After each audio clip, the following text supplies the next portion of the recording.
Acts chapter 23 verse 1 at Acts chapter 22 verse 16. Ganito ang sabi. Habang nakatitig na mabuti si Pablo sa Sanhedrin, ay sinabi niya, mga Ginoo, mga kapatid, hanggang sa mga araw na ito, ako'y nabuhay ng may malinis na budhi sa harapan ng Diyos. Chapter 24 verse 16. Dahil dito'y lagi akong nagsisikap na magkaroon ng isang malinis na budhi sa Diyos at sa mga tao.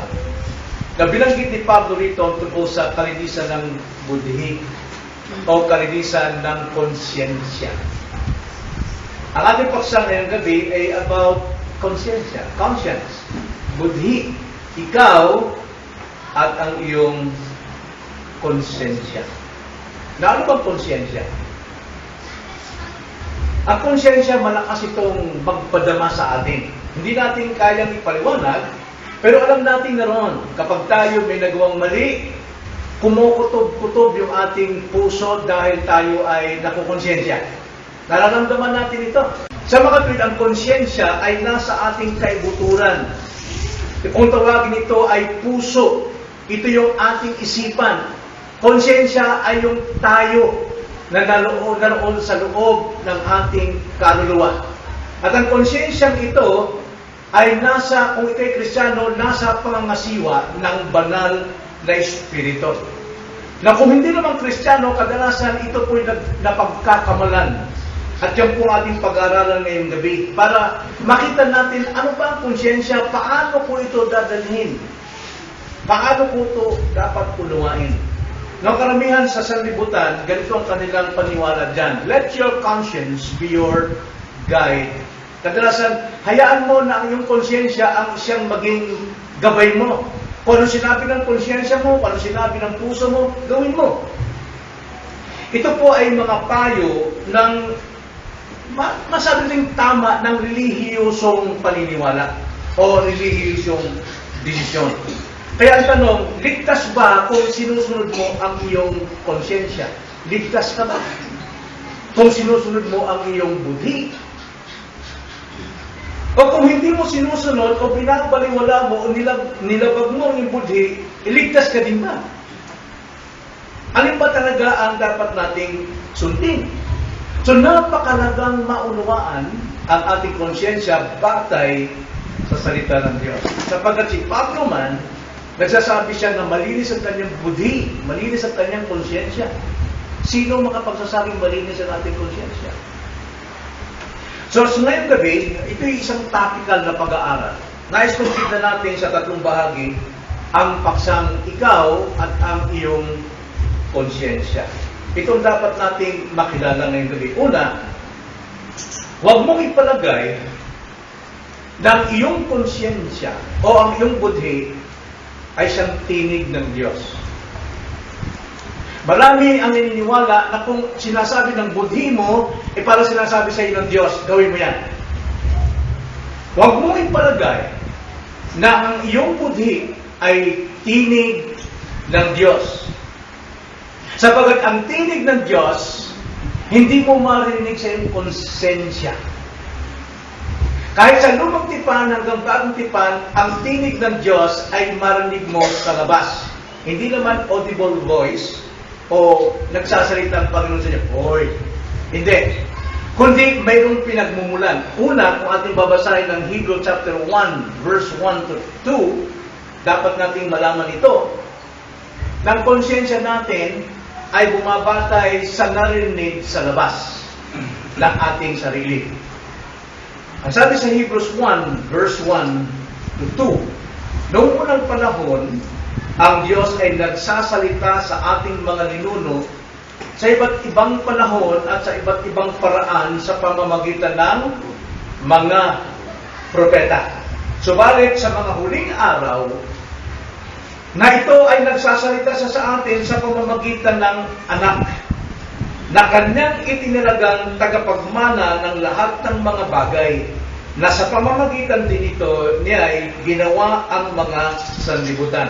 Dalawang bagay po ito nagtuturo sa atin kung paano magsalita ang Diyos. Hindi sa ating konsyensya. Una saan? Sa mga propeta. Sa mga propeta, mga nagpapayag ng kalooban ng Diyos. At ikalawa, mismong sa anak ng Diyos mismo. Ito ay si Jesucristo. Na wala si Jesucristo rito, pero ang kanyang salita ay nasulat sa Biblia. So, unang-unang mapapasin natin kung wag mo ipalagay na ang tinig ng iyong konsyensya ay tinig ng Diyos sapagkat maaari kang magkamali. Sapagkat ang Diyos ay nagsasalita labas sa ating sarili. Ikalawa, basahin natin ang Hebrew 2:1 hanggang 5. Medyo mahaba ito, pero basahin ko lang para makita natin kung paano nagsasalita ang Diyos sa atin. Kaya dapat nating pagkukulan ng higit pagpansin ang mga bagay na ating narinig. Narinig, no? Baka tayo'y matangay sa napapalayo. Sapagat kung ang salita na ipinahayag sa pamamagitan ng mga anghel ay may bisa, at ang bawat paglabag at pagsuway ay tumanggap ng kaukulang parusa. Paano nga tayo, mga katakas, kung ating pababayaan ang ganitong kadakilang kaligtasan? Ito ay pinahayag nung una sa pamamagitan ng Panginoon at pinapatunayan sa atin ng mga nakarinig sa Kanya. Pawang pinatutuhanan din ng Diyos sa pamamagitan ng mga tanda at ng mga kababalaghan at iba't ibang himala at ng mga kaloob ng Espiritu Santo na ipinamahagi ayon sa Kanyang kalooban. Ang Diyos ay nagsasalita sa atin sa marami ng paraan dito. Una, ang Diyos ay nagsasalita noong ulumang tipan sa pamamagitan ng anghel. Si Arkanghel, lagi nagdadala ng balita tungkol kay Daniel at sa iba pang mga tao ng Diyos. At hindi lamang, sa ating panahon naman ay sa pamamagitan ng pangangaral at sa mga spiritual gifts. Napapakinggan natin yan. Gusto na nating bigyan ng diin na ang Diyos hindi nagsasalita sa ating konsyensya, kundi nagsasalita, narinig ng ating konsyensya mula sa labas. At hindi lang yun. Chapter 3 ng Ephesians, verse 1 to 5. Gusto ko lang bigyan na gawing pundasyon ito para sa ganon, hindi tayo magtitiwala sa, ay, naku, nararamdaman ko, nagsalita ang Diyos sa akin sa ganito. Hindi. Kundi patibayin natin kung paano magsalita ang Diyos. Dito sa Ephesians chapter 3, verse 1 hanggang 5, mahaba rin po, pero babasahin ko. Ganito ang sabi. Dahil dito, akong si Pablo ay bilanggo ni Kristo, Jesus, alang-alang sa inyong mga hintil. Kung tunay na inyong narinig ang pagkakatiwala ng biyaya ng Diyos na ibinigay sa akin para sa inyo, nasa pamamagitan ng pahayag ay ipinaalam sa akin ng hiwaga, gaya ng nauna kung isinulat sa iilang mga salita. Diyan lang unawa na natin. Paano nagmamusap ang Diyos sa atin ngayon? Hindi sa ating konsensya, kundi sa mga sulat ng apostol o sa Biblia, sa salita mismo ng Diyos. Nagsasalita ang Diyos sa pamamagitan ng Kanyang salita. Ay sa Romans chapter 10 verse 6 to 8, ang Diyos ay nagsasalita sa pamamagitan ng Biblia. Kaya nga tinatawag na salita ng Diyos. Hindi ka makakarinig ng tinig ng Diyos kung saan-saan, sa mga ibon o saan pa man, bagamat nagpapahayag yun ng kapangyarihan ng Panginoon. Pero kung gusto mo marinig ang tinig ng Diyos, mismo ang Kanyang salita na nasulat sa banal na kalooban. Banal na kasulatan. Kaya ang konsyensya, ikalawa, ito yung panloob na padamdam o pakiramdam na kaloob sa atin ng Diyos. Ito yung panloob na damdamin na kaloob ng Diyos. At ang ating konsyensya, kapag nakakarinig ng tinig ng Panginoon, ito ay kumikilos. Ito ay gumagawa ng kanyang desisyon. Pero ang konsyensya rin ay gumagawa rin ayon sa narinig natin sa tabi-tabi, kung ano man ang ating nagagawa. Ang konsyensya, ito yung humihikayat sa atin. Ito yung nagtutulak sa atin na gawin yung ating paniwala na tama. Nakita nyo? Nakuha nyo? Mayroon ka makikita na, tama naman ito eh, wala pang mali dito. Konsyensya mo yung nag-uudyok sa'yo, gawin mo yung tama yan. Konsyensya. At minsan din, ito yung konsyensya na humahatol sa yung mali yung ginawa mo. Hindi tama yung ginawa mo. Iyon ay konsyensya rin. Kung tawagin yan ay budhi. Kaya, ang mabuti at masamang konsyensya, masabi natin, hindi natin masabing tinig ito ng Diyos. Lahat ng tao, mayroon siyang alam na mabuti. Lahat ng tao may alam siyang masama. Pero hindi naman hulugang tinig yan ng Diyos. Saan natin marinig ang tinig ng Diyos? Noong araw sa mga anghel, sa mga propeta, pero ngayon saan? Sa Biblia at sa nangangaral. Okay? Kaya ano bang mabuti at masamang nasa iyong loob na sinusunod mo o hindi mo sinusunod, hindi na mahulugan, yon ay tinig ng Diyos. Yon ay hindi tinig ng Diyos. Mayroon pong konsyensya na mabuti at dalisay. Tingnan nyo, sabi sa 1 Timothy 1:19. 1 Timothy 1:19. Kausap ito ni Pablo, si Timoteo. Siya nagbilin, no? Nagbilin kay Timoteo dahil sa kanyang kabataan, no? Dahil ang aklat ng Efeso, alam natin, matitindi ang mga membro rito, mga matatanda na at magagaling. At malakas dito na bumanat sa mga namiminuno, no? Ganun ang ginawa nila kay Pablo, no? Pero dahil si Timoteo kabataan pa, inuudyukan siya na maging malakas at matibay ka. Kaya sabi sa verse 18, major context, ang biling ito ay pinagkatiwala ko sa iyo, Timoteo na aking anak, ayon sa mga propesya na ginawa ng una tungkol sa iyo, upang sa pamamagitan ng mga ito ay makipaglaban ka ng mabuting pagkikipaglaban, na iniingatan ang pananampalataya at ang mabuting budhi. Mayroong mabuting budhi. Sa pamamagitan ng pagtatakwil sa budhi, ang ibang tao ay nakaranas ng pagkawasak ng barko sa kanilang pananampalataya. Now, ikinumpara dito ni Pablo ang pagkawasak ng pananampalataya ng mga tao sa pagkawasak ng barko. Alam natin, pagkalawas ng barko, lubog yan. Maraming ganon, mga mananampalataya, dahil hindi nila pinapakinggan ang kabutihan ng kanilang budhi, sila ay bumabagsak. Pero, dahil sinabi ko na hindi dahil mabuti ang inyong budhi ay tinig ng Diyos. Nakita natin may kaakibat na pananampalataya. Okay? May kaakibat na pananampalataya. At Timoteo 3:9, ganito ang sabi. Gayon din naman sa 8, ang mga diakono ay dapat na maging kagalang-galang, hindi dalawang dila, hindi nalulunong sa maraming alak, kundi hindi mga sakim sa masamang pagkakitaan, na iniingatan ng hiwaga ng pananampalataya ng may malinis na budhi. Ang mabuting budhi, kakibat ng pananampalataya. Pero kung hindi mananampalataya, alam natin, mabuti lang yun. Pero hindi nangahulugan, tama. Hindi naman tama. At mayroon ding mga budhi na hiniluhan ng bakal. Pag sabing hiniluhan ng bakal, kita mo yung mga baka na pag-aari ng mga sa farm, di ba? Anong ginagawa para matandaan kanila yun? Meron silang bakal na binabaga, no?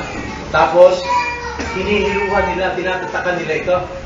At yung banda noong tinatakan, no, kahit lumaki na yan, manhid yan. Manhid yan. Mayroong ganung mga mananampalataya o mga nagsabing mananampalataya na hiniluhan ang kanilang budhi kaya hindi na makadama. Hiniluhan ng iba't ibang paniniwala. Hindi na sabi sa 1 Timothy chapter 4 verse 2. Sa pamamagitan ng pagkukunwari ng mga nagsasalita ng mga kasinungalingan na ang mga budhi ay tinatakan ng nagbabagang bakal. Dahil sa pagsisinungaling, dahil sa pagkukunwari, hindi makaharap ng totoo, hindi makapagsalita ng tama at matuwid, nagiging manhid ng kanilang budhi. Napapansin niyo ba yun? Na dati, malapit ka sa Diyos, lahat ng sinasabi tinuturo ng Diyos, ay talagang tinanggap mo. At mayroong mga ugali o mayroong mga bisyo na pagka oras na nakita mo yun, ayaw mo talaga. Kumakalabog yung puso mo. Naroon ang conviction, naroon ang iyong budhi. Pero dahil sa ikaw ay nadala, natukso, sinubukan mo, kakaba-kaba ka. Di ba? Tinitingga ko, baka may nakakita sa akin. Sa una yon. Pero pag nasundan ng ikalawa, saan ka galing kanina? Di ba? Nakita ka nung Hindi, wala yun. Nagkukunwari ka na hanggang sa nagiging manhid ka na, sanay ka na sa iyong pagsisinungaling, sanay ka na sa iyong pagkukunwari, hiniruhan ng bakal. Mayroong mga budhing ganyan. So sa ating pong pag-aaral, hindi porke tama at masama ay tinig ng Diyos. Kailangan natin unawain ng ating konsyensya. Ang sabi sa Jeremiah chapter 17 verse 9, ano ang pinakamandarayang bagay o bahagi sa tao? Ang puso. Sino nakakaalam nito? Tanging Diyos lang. Mismo sarili mo. Hindi mo kayang unawain yung pandarayan ng puso mo. Minsan, kasi natatakan na nagbabagang bakal. Kaya yun ang una dapat nating tandaan. Una, huwag ipalagay na ang budhi natin ay siyang tinig ng Diyos. Maniligaw ka dyan. Ikalawa, huwag ipalagay na ang budhi mo ay laging tama. Ang paliwanag natin kanina, ano yung tamang budhi? Yun ang ating alamin. Kasi maging hindi Kristiyano at Kristiyano may parehong budhi. Pwedeng maging tama, pwedeng maging mali. Pero ang sabi sa ating teksto, sa ating pag-aralan, hindi palagi na ang budhi ay laging tama. Nangyari ito kay Pablo eh. Si Pablo ay talagang konsensyado siya palagi. Gabay siya ng kanyang konsensya. Pero hindi siya laging tama. Hindi siya laging tama. Sa ating binasa kanina sa Acts 23 verse 1, ganito ang sabi. Habang nakatitig na mabuti si Pablo sa Sanhedrin, ay sinabi niya, mga Ginoo, mga kapatid, hanggang sa mga araw na ito, ako'y nabuhay ng may malinis na budhi sa harapan ng Diyos. Totoo ba si Pablo ron? Hanggang sa araw na ito, siya'y namumuhay na malinis ang budhi. Pag sinabing hanggang sa araw na ito, ibig sabihin, simula nung siya naging bata o isinilang, malinis ba ang kanyang budhi? Alagay na. Hindi. Hindi naging malinis. Pero madaling magsalita. Kadalas sa atin, ay malinis ang konsyensya ko, malinis ang puso ko, wala akong kasalanan. Huwag mo kong hatulan, malinis ang loob ko. Wow, doon pa lamang ay sigurado na tayo sinungaling. Sino ang nakakalam ng ating budhi? Alam natin, si Pablo is a man of conscience. Talagang conscientious siya eh. Siya ay konsensyado. Pero bago siya maging Kristiyano, konsensyado siya bilang Pariseo. Di ba? Sa kanyang pagiging religyoso, konsensyado siya palagi. Pero at the same time, persecutor siya ni Christ. Now, tingnan natin, sa panahon ni Jesus Christ, sabi ni Jesus Christ sa John, yung mga taong reliyoso nito, hanggat maaaring papatay sila ng tao sa pag-aakala nilang sila naglilingkod sa Diyos. Yan si Pablo. Consentious siya. Konsensyado siya palagi bilang Pariseo. Pero siya ay persecutor ng ating Panginoon. Acts 26 verse 9. Ang sabi ni Pablo, noong siya ay maging Kristiyano na, no? Ako mismo ay napaniwala na dapat akong gumawa ng maraming mga bagay laban sa pangalan ni Jesus na taga Nazaret. Konsensyado siya noon na dapat siyang gumawa ng maraming bagay laban kay Jesus. Pero hindi na nahulagan tama yung konsensya niya. Konsensyado siya bilang Pariseo. Konsensyado siya bilang relihiyoso. Tanong natin, Saan nakabata ng inyong konsyensya? Doon pa rin ba sa lumang pagkatao? Mahilig tayong magsinungaling, mahilig tayong magkunwari sa harapan ng Diyos, at sinasabi natin malinis ang budi ito. Ginagawa ni Paul yan. Ginagawa ni Pablo yan. Kaya minsan, kapag mayroon tayong tinatago sa ating sarili, hindi tayo makatingin sa tao eh. Konsensyado ka. Pero, alerto ka. Sa palagay mo, tama yung konsensya mo yun. Kasi ang tingin mo, siya may mali. Siya may kasalanan. Kaya ako nagdaramdam. Eh, ganun si Pablo eh. Sinong mali sa kanila? Si Jesus? Hindi. 1 Timothy 1:13.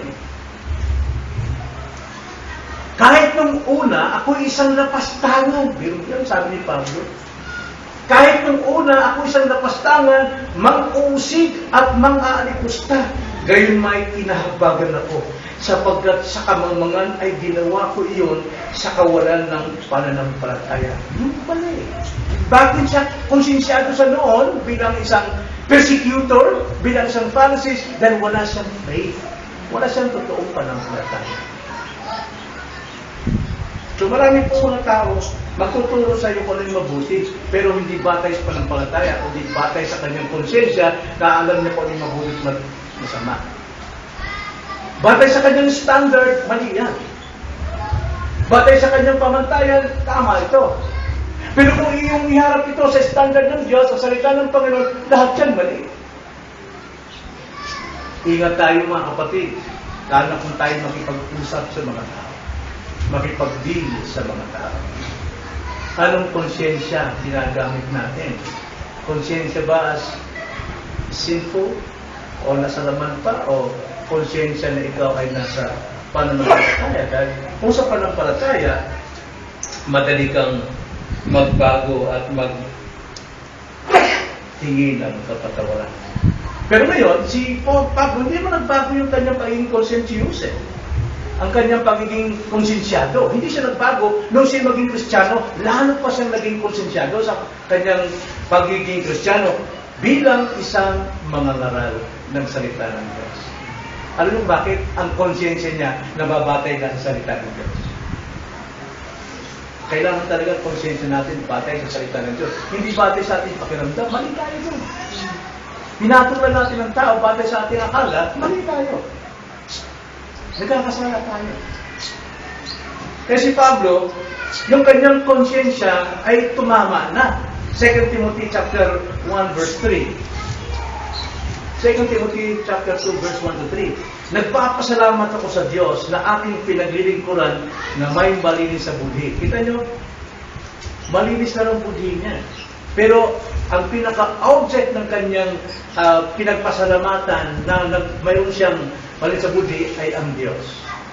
Ligtas na siya. Isa siyang totoong tao ng Diyos. Kaya sabi niya, nagpapasalamat ako sa Diyos na aking pinaglilingkuran na may malinis na budhi gaya ng ating mga ninuno kapag lagi kitang naalala sa ating mga panalangin gabi at araw.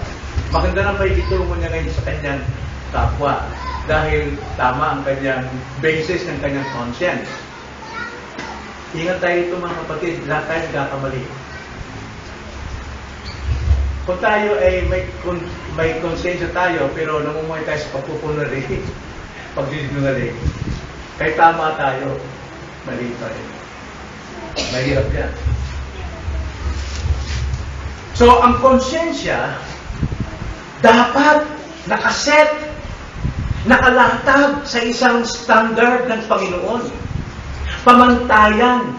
Dapat mong ibigay ang pamantayan mo, yung iyong tamang kutob, yung iyong tamang konsensya at budi. Ayos ba? Ayon ba sa banal na kasulatan ng Diyos? Kung ikaw'y marunong magsaway o manaway ka ng kasalanan o pagkakamali ng iba, saan ka pumabatay? Sa damdamin mo o batay sa salita ng Diyos na tinuro sa iyo? Kasi kung batay sa ating damdamin lang, sa ating budhi, yan sabi ni Jesus Christ. Pagka mong hapon. Pero kung batay sa standard ng Panginoon, sa salita ng Panginoon, makikita natin kung hindi ko dapat sabihin sa Kanya ito, dahil ako din ay isang makasalanan. marami pong mga taong konsensyado. Pero sa totoo, honestly, they are wrong. Sa totoo talaga mali sila. Konsensyado sila. Para silang maalanin sa'yo, nag-aala sa'yo, baka ikaw ay mapapunta sa ganitong masama, ganitong kagalagayan. Pero saan galing yung kanyang konsyensya? Kaya samantalang siya laro din sa ganung kamali. Kaya nga, dito ngayon, nagiging halaga o napakalaga na tayong lahat ay bukas sa salita ng Diyos. Bukas tayo lahat sa salita ng Diyos. Acts 17 verse 11. Sa aral at pangangaral dapat open eyes and open ears tayo. Huwag natin pairal kung yung damdamin natin. Kailangan bukas ang ating puso, bukas ang ating tenga, bukas ang ating mata. Pagdating sa pangangaral at aral, teachings, matuto ka dapat magpaturo. Ang sabi sa 11, ngayon, ang mga ito ay higit na marangal kaysa mga taga-Tesalonica, sapagkat tinanggap nila ang salita ng buong pananabik na sinisiyasat araw-araw ang mga kasulatan kung tunay nga ang mga bagay na ito. Si Pablo talagang sinasalang nila eh. Kung hindi wala silang Biblia, mali sabihin, mali yan si Pablo dyan. Hindi tama yung ginagawa niya yan. Pero sino mali? Sino ang mayroong paghuhukom? Sila, dahil hindi sila bumabantay sa salita ng Diyos. Pero kung tinignan nila sa salita ng Diyos, tama pala sinasabi ni Apostol Pablo. Kaya nga napakalaga po rito sa tuwing tayo'y nakikinig ng aral, ay dapat magpa-aral tayo. Mayroon din sariling Biblia. Hindi natin dapat katamaran ito. Sapagkat kung sinasabing mali yung araw ngayon, paano mo sabing mali? Nabasa mo ba sa Biblia? At kung mali talaga tinuturo niya, pwede mo siya katulad, mali yung tinuro ni Pastor, mali yung tinuro ni ganitong brother, kasi sabi sa Biblia, ganito eh. Yung ating batayan, yung konsensya natin ay nababatay sa katotohanan. Dapat tayo nasa tamang standard. Tulad ng relo. Ang relo, bagamat inaasahan natin kung anong tama niya, kung anong oras niya, pero hindi sa lahat ng panahon tama siya. Right? Hindi sa lahat ng panahon ng relo ay tama. Dapat siyang dumaan sa standard. At sino magbibigay sa kanya ng pamantayan? Ikaw din. Di ba? Kung sino yung may-ari ng relo, isiset mo siyang maigi. Kailan ma-duplicate siya, ilagay siya sa tama. At doon lamang magsasabi ng tama ng oras yung relo. Ganun din sa atin. Hindi sa lahat ng panahon tama tayo. Bagamat tama ang ating konsensya, pero hindi lahat ay alooban ng Panginoon. Kailangan naka-base tayo sa katotohanan ng Diyos. Napakalaga po yan, mga kapatid. Kung wala tayong tamang standard, o wala tayong tamang batayan ng ating mga hatol, alam nyo, magpupurong tayo ng ating sarili. Mayroon tayong batas. Magkakaroon tayo ng batas. Gusto ko ganitong gawin nyo. Gusto ko gawin ganitong nyo. Kung ganyan ang pamamalakad mo sa church, masabi nyo ako isang tyrant. Masabi nyo ako ay isang talagang legalist. Pero kung mayroon akong tinuro sa inyo na hindi dapat yun, tignan nyo muna sa pananakusalatan. Tama ba? Kaya marami pong pastor ang nahatulan na legalist and tyrant dahil bumabatay sila sa kanilang sariling konsyensya. Bumabatay sa sariling konsyensya. Pero mayroon din naman talagang pastor na kitang-kita mo, pasaway talaga. Meron din naman. Kaya mapapansin mo, humihina talaga yung iglesia kapag ka-leader na ang nawawala sa tama. Kaya dapat, ang standard natin ay salita ng Diyos. Huwag tayo humatol, batay sa ating konsensya, kung hindi natin nakikita sa salita ng Diyos. Ikatlo. So nakita natin una, ano yung una? Huwag ipalagay na ang iyong konsensya ay tinig ng Diyos. Ikalawa, huwag mo ipalagay ng budhi mo ay laging tama. Sapagkat maaari kang tama, pero pagka nilagay mo na sa pamantayan ng Diyos, sa salita ng Diyos, mali ka. At ikatlo, huwag mong ipalagay ng budhi mo ay maaaring labagin na hindi ka nagkakasala.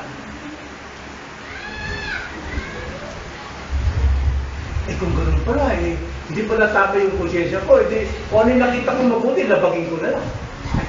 Hindi rin. Huwag mong ipalagay ng budhi mo, maaari mong labagin na hindi ka nagkakasala. Laging nagkakasala. Walang lumalabag sa konsyensya na hindi nagkakasala. Kasi ang konsyensya natin is a gift from God. Ito ay isang biyaya ng Panginoon para tayo mabuhay, para tayo kumilos, para tayo magdesisyon, para tayo magplano. Pero dapat lang standard natin ay ang Word of God. Paano ka gagawa? Paano ka pupunta ng Makati kung wala kang konsyensya? Diba? Paano ka pupunta? Now, pag nilabag mo ang iyong konsyensya, kahit na tama o hindi masama, kakasala ka. Mahirap talaga yung konsyensya natin. Kasi, kahit sa mga bagay na alam mong hindi masama, pero nilabag mo, nagkakasala ka pa rin. Yun yung sabi sa Romans 14. Now, ito ay, ang konteksto rito ay sa Christian liberty. Kalayaan ng Kristiyano. Kaya hindi tayo dapat maging katitisuran ng mga mahihina at tayong malakas naman ay hindi naman maging tagapaghatol. Ay yung mga mahihina naman hindi tagapaghatol doon sa malalakas. Tingnan sabi sa Romans 14:14. Nasabi ito ni Pablo, nalalaman ko at naniniwala kong lubos sa Panginoong Hesus na walang anumang bagay na marumi sa kanyang sarili. Maliban doon sa nagpapalagay ng isang bagay ay marumi, sa kanya ito ay marumi. Okay? Mayroon mga bagay, halimbawa, palagay natin sa pagkain. Para sa akin, ang palaka marumi. Kaya hindi ako kumakain ng palaka. Pero sa iyo siguro, ang sarap na adobo yan, pag inadobo yan. Para sa iyo, masarap yun. Pero hindi po sabihin sa iyo na huwag kang kumain yan, masama yan. Marami yan. Ano sabihin mo? Ano ba? Marami ba ito? So, nakasira ko ng budhi ng iba. Kaya ako nagkakasala dahil sa aking pag-aakalang mali doon sa hindi naman masama.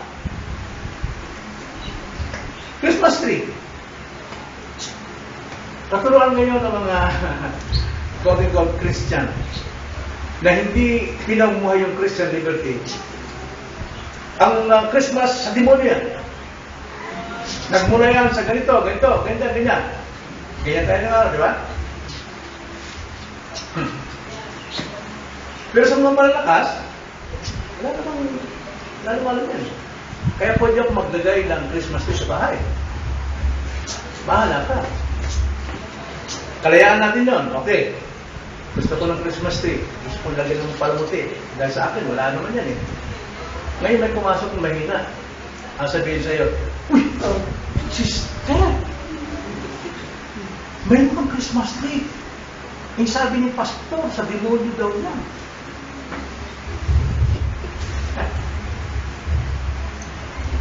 Ngayon, ano gagawin mo? Ganun ba? Sige, sirain na natin to. Sino nagkasala? Yung mahina. Pero sinabi mo naman, bah! Pagmihina ka naman, ang hina-hina talagang kukuti mo. Anong pakailan mo? Maglagay Christmas tree, maglagay ka rin. Nasakta naman siya. Sino nagkasala? Ikaw. Kaya nga, hindi na nangahulugan kapag nilabag mo ay ang iyong konsensya, hindi ka nagkakasala. May pagkakasala kahit na alam mong hindi masama. Diyan mapasok yung Christian liberty. Pero kung pagdating sa dugo, mga kapatid, walang kwenta ang Christian liberty dyan dahil inutos yan ng mga apostol sa Acts chapter 15 Na ang mga apostol, sila yung bibig ni Kristo. Kaya kung sinabi ng mga apostol at sinulat, binding yan. Kaya huwag natin sabihin na, hindi man bawal dinuguan.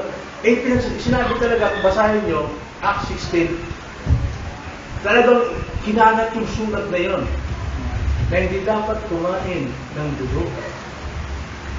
Kaya walang usapan dito kung kay Iglesia ni Cristo, kay Jehovah's Witness ka. No. Ano sinasabi ng banal kasulatan? Ano ba standard natin?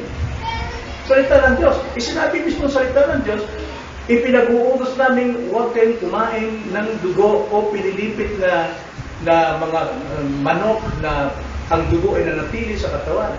Utos yun eh. Dapat tayong lumayad dyan.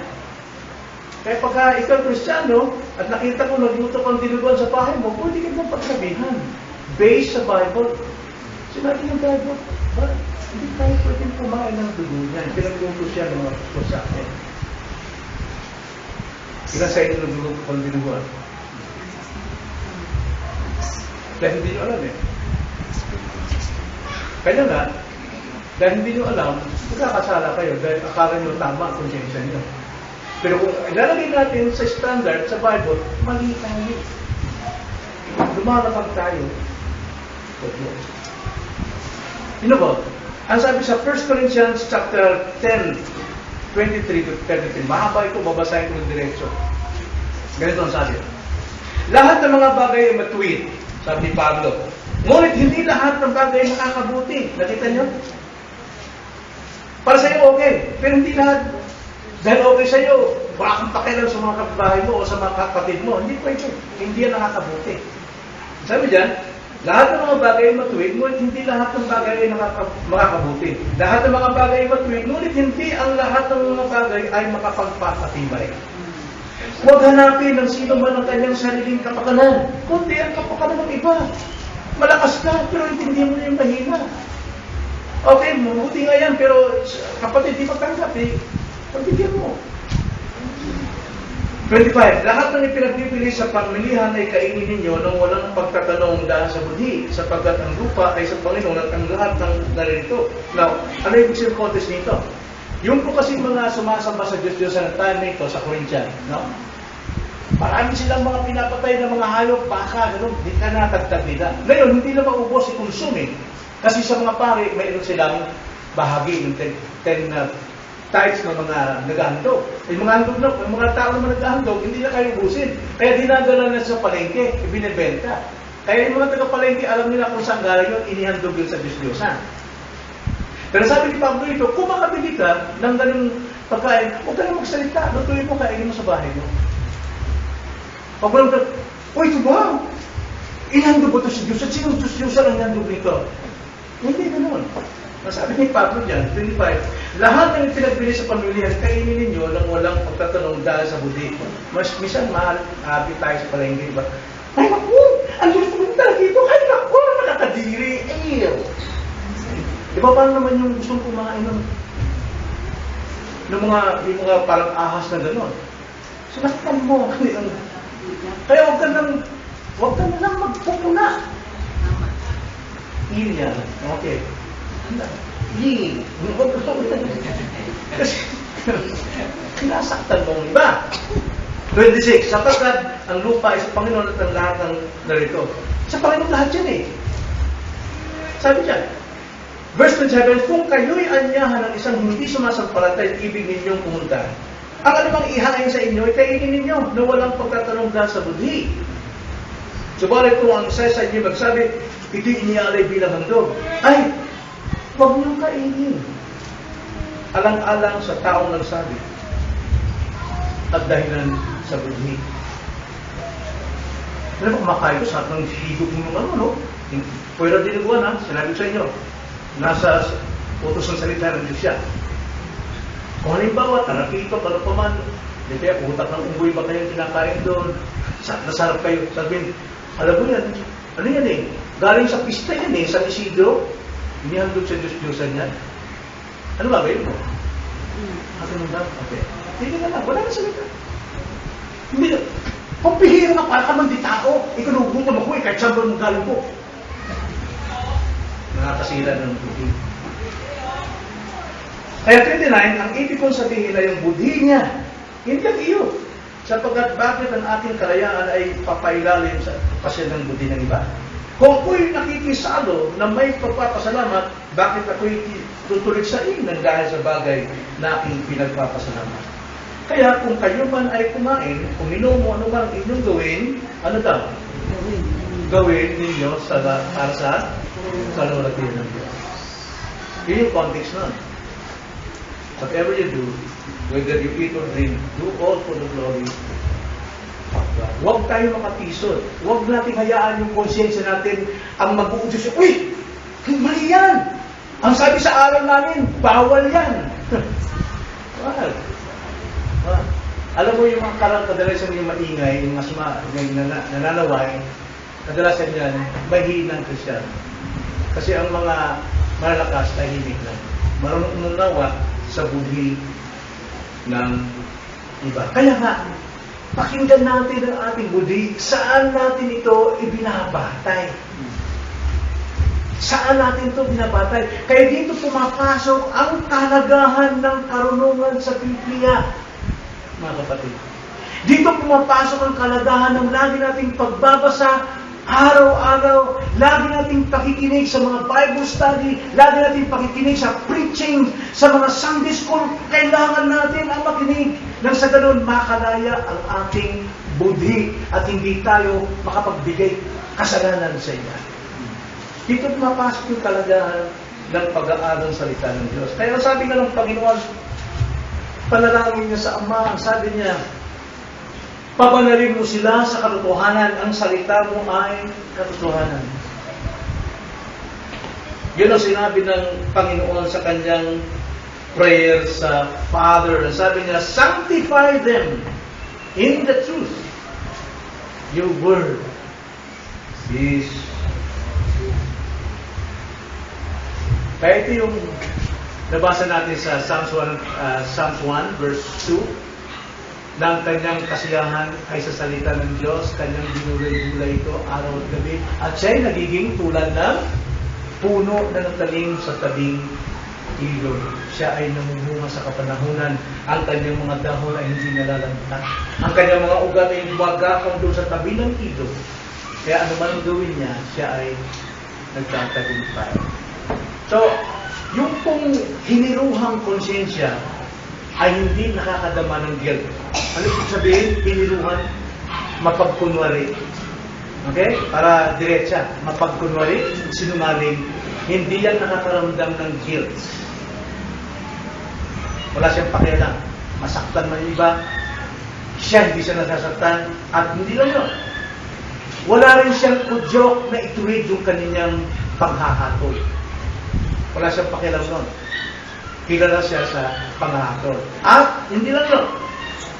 Walang hangaring gawin ang matuwid. Bahala siya. Basta makatuna. Yan ang mga hiniruhang budhi. Mag-ingat tayo, mga kapatid. So sa ating pagkatapos, maaaring maging konsensyado sa tao. Maaaring konsensyado sa tao, ngunit hindi naman hulugang matuwid siya. Maaaring sige ang payo sa iyo, sige ang pagtuturo sa iyo kung hindi dapat mong gawin, pero hindi naman hulugang matuwid siya. Hindi naman. Dahil ang kanyang konsyensya hindi nababatay sa tamang standard sa kanyang sarili lang. Wala siyang pamantayan. Hindi niya minamahal ang salita ng Panginoon. Kaya nga, saliksikin natin ang kasulatan. Pag-aralan natin sa kasulatan. Alamin kung ano ang tama at laging konsensyadong sumunod sa ating natutunan sa salita ng Diyos. Tayo na lang. Panginoon, tunay Lord na hindi kami nabubuhay sa aming sarili, sa aming sariling isipan, sa aming kalakasan, kakayanan, Kundi Lord, bumabati kami sa iyong pong pamantayan. Walang iba kundi inyong salita. Huwag niyo pong hayaan, Lord, na kami po ay makahatol sa aming kapwa. O huwag kami makapagturo, makasaway sa aming kapwa na ang aming batayan ay aming sariling konsensya. Kundi nawa, ang aming batayan ay kung ano ang sinasabi ng inyong mga salita. Naway maging tulad kami ni Pablo na makapagsasabi, dahil sa panampalataya, malinis ang aming budhi. O Panginoon, tulungan niyo rin po. Maaaring may mga kausap tayo ngayong gabi na siya po'y kinukonsensya na kailangan nilang isuko ang kanilang mga sarili. Ngunit Lord, unti-unting namamaga, namamagil ang kanilang budhi, hindi nila maramdaman ang panawagan ninyo. Lord, pakapag kayo. Na huwag silang tuluyang maghiba at masira ng kanilang sariling budhi. Kundi sila'y magsisi, lumapit sa inyo, magtiwala sa inyo, at mag-aral sa inyo, sumunod sa inyo. So, magdalangin sa pangalan ng Panginoon Jesus.